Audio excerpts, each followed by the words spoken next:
Adopt the identity. This is the decision that you've made, and you can own that, and you are fully in charge of it, and you can be happy with it. So don't lean into, oh, I can't, or I'm not allowed, or I wish I could, because ultimately you're the one that's decided, and you're going to feel so good when you get to the end of the 30 days and you've completed it. Own it. Own that it's a no sugar September, or own that you've decided to do yoga every day, or whatever the thing is. At the end of September, I sent out my newsletter, which is a roundup of things that I've been doing, things that I have to share, interesting resources, what I've been reading, all of that stuff. And there was one line in it, buried in a paragraph with other things, that got the most responses. And that was that I shared that I was doing a sugar-free September, and that at that point, I'd lost 2 kilos. That was it. Then there was a comma, and I was straight on to the next thing. Every single response I had to that newsletter was about sugar-free September, asking me various things, why I decided to do it, how I did it, if it was hard. And someone said, you should do a podcast episode about this. Now, I'm definitely not going to be talking too much about sugar. If you want to go back to my episode with Sarah Elizabeth Wilkinson, we talk a lot about health, about sugar, about our gut microbiome, about balancing our energy in that way. I will link it in the show notes. But for this one, I think what people found most interesting was, how could I make a huge change, or a seemingly huge change, for an entire month so easily? And this is something that I'm excited to get my teeth into. So stay tuned, and I'm going to be sharing, if you want to change something, whether you want to add something to your routine or whether you want to take something away, whether it's more like a New Year's resolution, the 5 exact steps that I use to make sure I'm successful when I do anything like this. Now, I will say I really like doing something like a 30-day challenge or a 30-day habit change. It works really well for me. It keeps me interested. If I think about implementing a new habit, or, stopping doing something forever, that feels really boring and it feels really unsustainable. Whereas 30 days feels really good. There's an end in sight. I know I can do it in no time. I'm a quarter of the way through. And it's a really good way to try different things on. So I've done 30 days without caffeine before to see if I feel amazing. I don't feel any better, and I love coffee, so we carry on with it. I've done a ton of Whole30s. If you're not familiar with Whole30, I will link it in the show notes. I've done a ton of them. One of them turned into a Whole67 because after eating whole foods for 30 days, see what they did there, I felt so good that I didn't want to go back to eating anything processed or anything that was going to cause inflammation in my body. And it only broke because I was on a flight and I literally had no other options.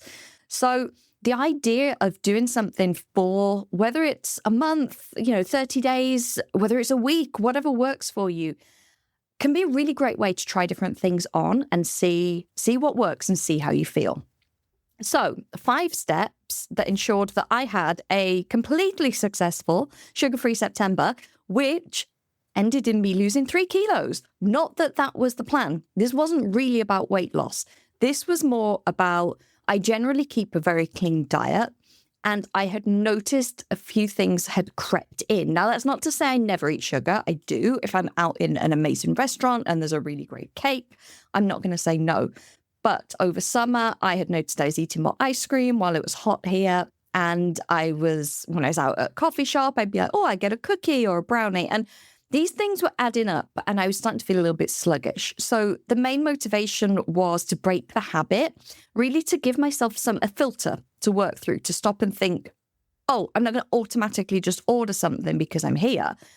I'm going to take back the control and be more intentional. So, number 1, keep it simple. My mission statement in this was so simple. It was sugar-free September. That is so obvious, it doesn't even need explaining. I was not eating sugar in September, and that is it. Sometimes when we try to make changes, we can really overcomplicate things. We can bring in all these factors, and especially where our perfectionism can come into play, especially if it's around exercise or growth and mindset practices, we feel there's a perfect way to do them. And we start adding like, well, it has to be this, and it has to be at this time of day, and it has to be this many times, and I have to do this exact thing and write this much.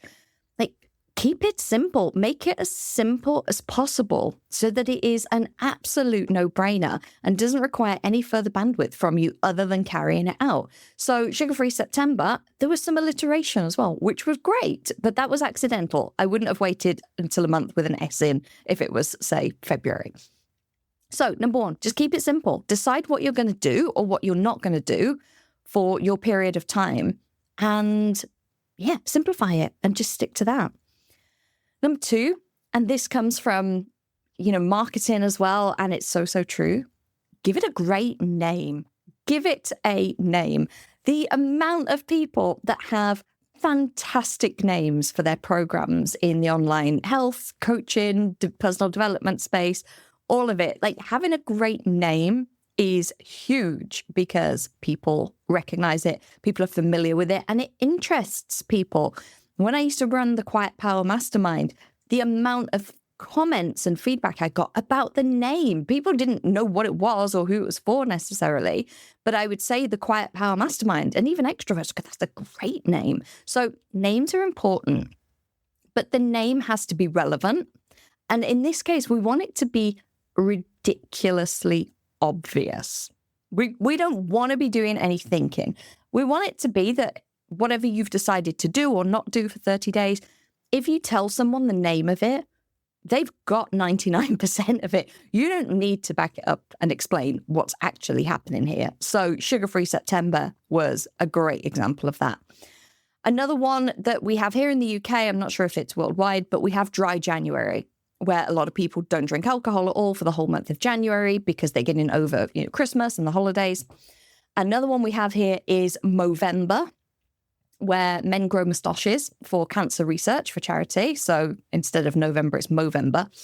And the other one that I mentioned previously, Whole 30. You eat whole foods for 30 days. So none of these are rocket science, but they're very sticky. They stick in your brain, and it's super, super obvious from the name what you'll be doing or what you won't be doing. So number two, give it a name. Don't just be like, oh, well, I'm going to try to cut out this, or, oh, I've decided that this month I'm going to be doing blah, blah, blah. Like, give it a name. Let's name it. Number three, tell people. Tell people what you're doing. Telling people is wonderful for three reasons. The first is you will get accountability because most people will not do any kind of challenge. And when you tell them, they'll go, wow, ooh, okay, great, wow. And then when you speak to them, they'll be like, how's it going? So great accountability. Secondly, moral support. People will be impressed. They always are when you're doing anything like this. People are interested. So they'll be supporting you. They'll be rooting for you, which is always great. And thirdly, less often, but occasionally, someone will go, I'm going to do that. I'm going to join in. I'll do it with you. So you may even get a buddy to do it with you. It's another great way when you've told people. It's very difficult when we have integrity. It's very difficult to go back on our word. And that's a whole other conversation, I'm aware.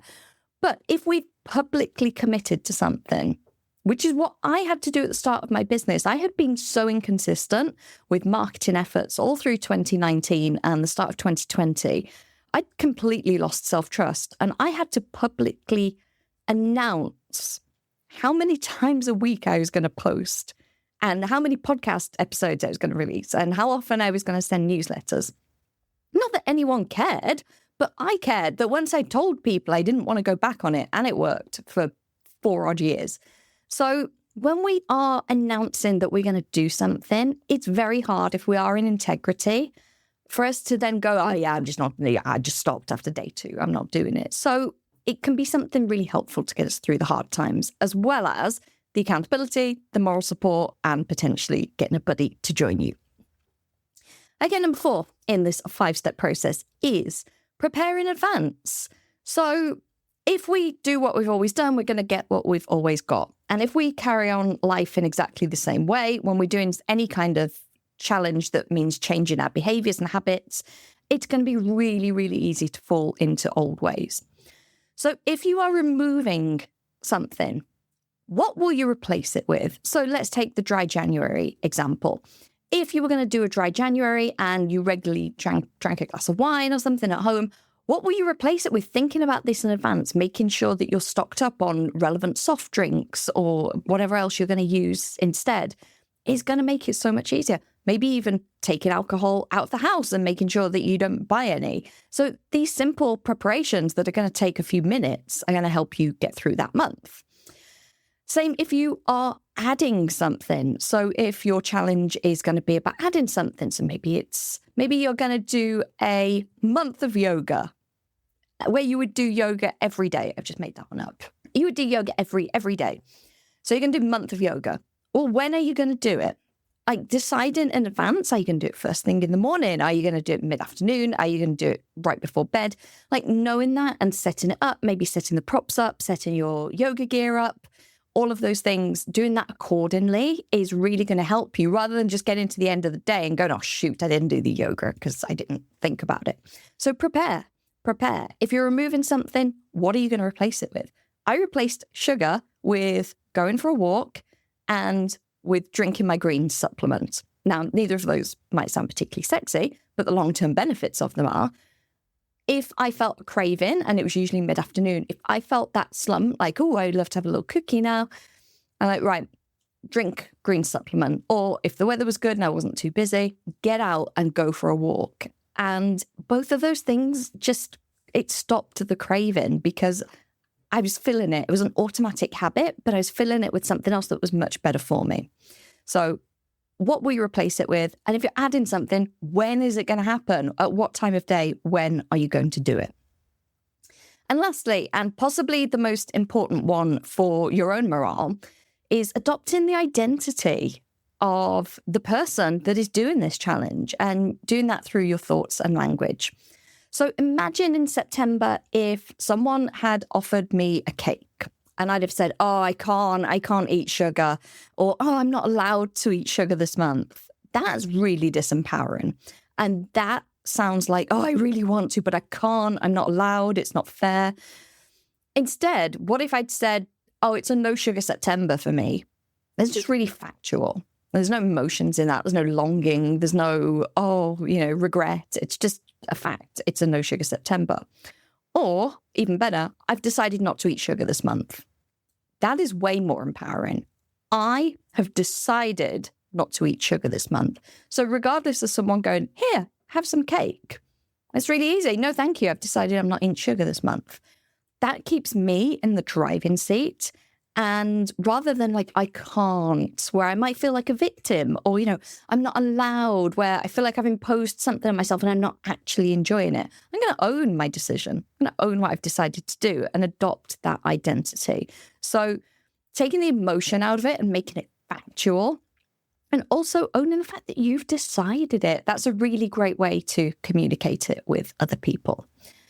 So that was a very quick wrap up based off how many people responded to Sugar-Free September. I'm recording this on the 9th of October, and I will tell you that I have had sugar twice in October, and I didn't enjoy it. I didn't have a great time. I had a beer because I went to a Belgian beer cafe, so that would be rude not to. And I felt really puffy the next day. My face felt really puffy and a little bit red, which we don't love. And then I had some sugar. I had a brownie at a coffee shop, and I didn't even finish it because I went, I'm not actually enjoying this that much. So again, these short, sharp bursts of like a 30-day challenge are a really, really great way to reset your circuit breakers, like break the habits and really get you thinking. Your taste buds changed so much in 30 days that if you're doing a food or drink based one, it's a really great way, because that's why it's a whole 30, right? But when you come back, you go, oh, this isn't as good as I remembered, or, oh, this tastes a little too sweet for me. So that is how I did it. That's basically how I've approached any of these things. I've done numerous of these over the last 30 days. So just to wrap up and reiterate for you, number one, keep it simple. Don't try and overcomplicate it. Just decide on one thing that you're either doing or not doing for that month, And that's it. Keep it simple. Number 2 is give it a name. Give it a cool name. Give it a sticky, catchy name with a ridiculously obvious concept like sugar-free September, dry January, etc. Number 3, go public. Tell people. Tell them you're doing it, because not only will they ask you about it, which will help keep you accountable, but people will be rooting for you and people might even want to join in. So you might get an accountability buddy, which is a bonus. Number 4, prepare in advance. If you are going to stop doing something, what will you do when that craving comes up? Or what will you put in that time slot that you usually do it? And if you've decided to add something, when is that going to happen during your day? Plan this out in advance, because you are far less likely to fail if you've got it planned out. And lastly, adopt the identity. So think about it with your thoughts and your language. Be empowered. This is a decision that you've made and you can own that and you are fully in charge of it and you can be happy with it. So don't lean into, oh, I can't, or I'm not allowed, or I wish I could, because ultimately you're the one that's decided, and you're going to feel so good when you get to the end of the 30 days and you've completed it. Own it. Own that it's a no sugar September, or own that you've decided to do yoga every day, or whatever the thing is. I hope that was helpful, especially as by the time this releases, we're probably going to be in November, I would say, and coming up to the time thinking about New Year's resolutions, and just generally being intentional about what we want in our lives and how we want to live. There's always something that we know doing more of would be beneficial in the long run. There's always something that we know doing less of would be beneficial in the long run. So I invite you to think what that is for you. And if you do decide to go all in for a 30-day challenge, come back and use these 5 simple tips to help you prepare for success. Thank you for tuning into this week's episode. I hope that you're feeling expanded to what's possible for you, motivated to take action, and inspired about how you can start to own your energy. I share even more tools and resources on my Introverts Only email newsletter. By signing up, you not only get early access to the Ambitious Introvert products and services, but you also get brand new podcast episodes delivered straight to your inbox every Monday, meaning you'll never miss your weekly dose of introvert-friendly inspiration. Sign up now at theambitiousintrovert.com/newsletter or click the link in the show notes. See you next week.